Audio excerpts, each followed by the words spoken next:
It is not difficult to see 2009 as a turning point. The financial crisis has brought to center stage the scope and complexity of modern global challenges.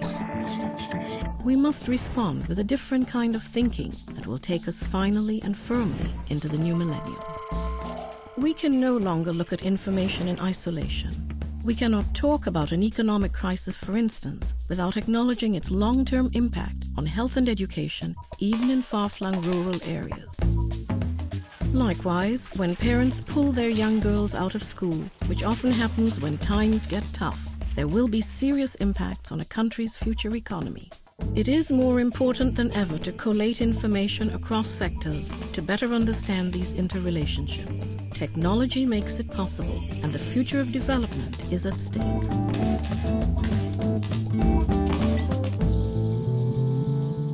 World leaders have asked the United Nations system to provide them with early indications of how global shocks, like the economic crisis, are affecting the welfare of the poorest and most marginalized populations and countries. The United Nations proposes to create a system in which data are collected real-time from new and existing sources, centralized and made available for the use of all the members of the international community.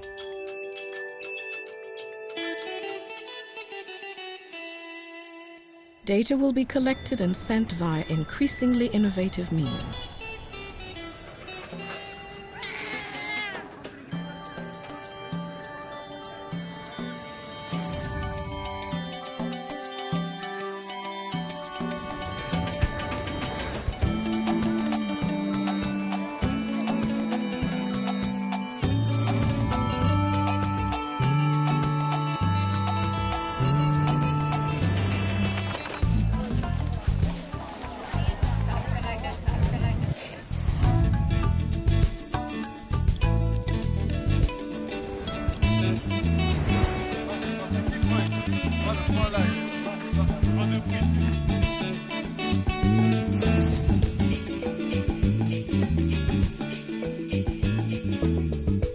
Information from all these sources will be collected and made available for use by all.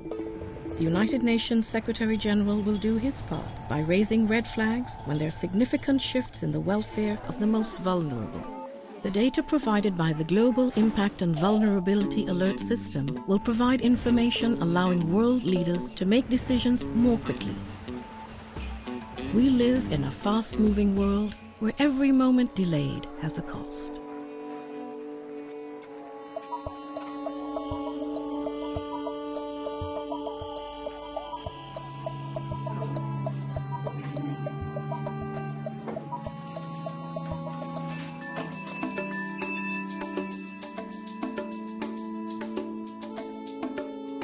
The importance of coherently conveying statistical information is now widely recognized. This is what the Global Impact and Vulnerability Alert System will do.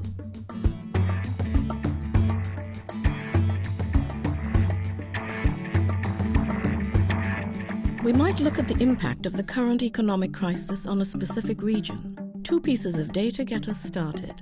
Let's say first we see that in many developed countries, jobs have been lost, particularly jobs held by immigrants. Second, demand for commodities like copper and bauxite from developing countries also declines. Concentrating on regions where the flow of incoming money has decreased the most, we overlay other data. Are countries experiencing a drop in revenue? Are workers losing jobs here too, or are they forced to take up more precarious employment? Are parents pulling their children, especially girls, out of school? Are there changes in diet? Are people eating less? The combination of these data streams reveals especially troubled regions. It also becomes evident that some areas are managing the loss of outside income better than others. Why? We add in other factors. What capacity does the country have to respond? Are there social protection programs in place that will help families through difficult times? Is there consensus within society allowing for a quick response to crisis? The success certain areas have in dealing with a situation may suggest policies or programs likely to work in other more troubled areas. The process of bringing all this data together will allow for broader and better analysis faster. But of course, it is how we use it to help the most vulnerable that will most clearly prove the value of the system. The United Nations is a vital source of information about the world's most vulnerable people. The global impact and vulnerability alert system represents a logical next step in our dedication to this goal. I'm convinced that this tool will be of tremendous use and value to the international community.